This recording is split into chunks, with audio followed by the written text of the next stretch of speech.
When we first moved in, I remember the welcoming committee showing up.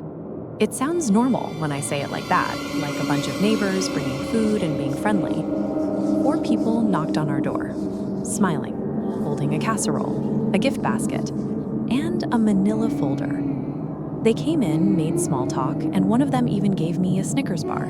They took turns holding baby Nola like she was some kind of neighborhood mascot. Then, after about 10 minutes, the head of the committee asked my parents if they could talk privately.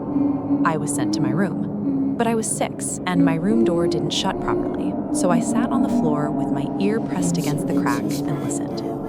The head of the committee started by telling my parents how great the neighborhood was. Then her tone changed. She told them, very calmly, that at exactly 3:03 a.m. every night, something walks down the street whistling, and it will never hurt you, not unless you try to look. She explained it like it was a fact, like she was warning them about a sinkhole. My mom laughed at first. She asked if this was some prank they pull on new families, but the committee didn't laugh back. Instead, they opened the manila folder, and that's when my mom stopped smiling, because inside the folder were newspaper clippings. Not old-timey ones, not like from the 1800s, normal ones. Car crashes, house fires, freak accidents, deaths that didn't make sense. There were stories about people who used to live here, people who moved in and then months later their lives collapsed in ways that felt targeted, like the universe had turned against them. The head of the committee said something I still remember. Not everyone who looks dies, but the life goes out of them. Even if they live, there's no light in them ever again.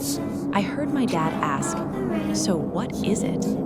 And the committee head said, "We don't know. We just know what it does." My mom got angry after that. She accused them of trying to scare us away. She even asked if it was because my dad wasn't from here. My dad's family is from what he calls the islands. He has an accent. He's tall and calm. But that night, even through the crack in my door, I could hear something in his voice, like he believed them. He told my mom quietly that he'd grown up hearing stories about things that walk among people. Not always evil, not always good, just different. After the committee left, my dad went to the hardware store. He came home with the canvas shutters, the latches, and the locks, and he installed them on every single window in our house before bedtime. That first night, I crept out of my room at 3 a.m. and found my dad sitting on the couch, holding baby Nola. He didn't send me away. He patted the couch next to him. So I sat down, and we waited. At exactly 3:03, the whistling began. Soft, cheerful, like whoever was out there had no idea what they were doing to people. Da da da da dum. Da da da da dum.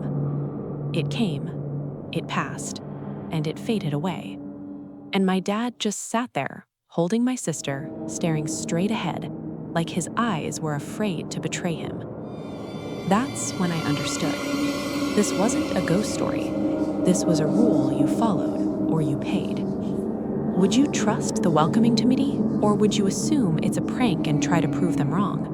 Comment prank or real, because part 3 is where someone tests it.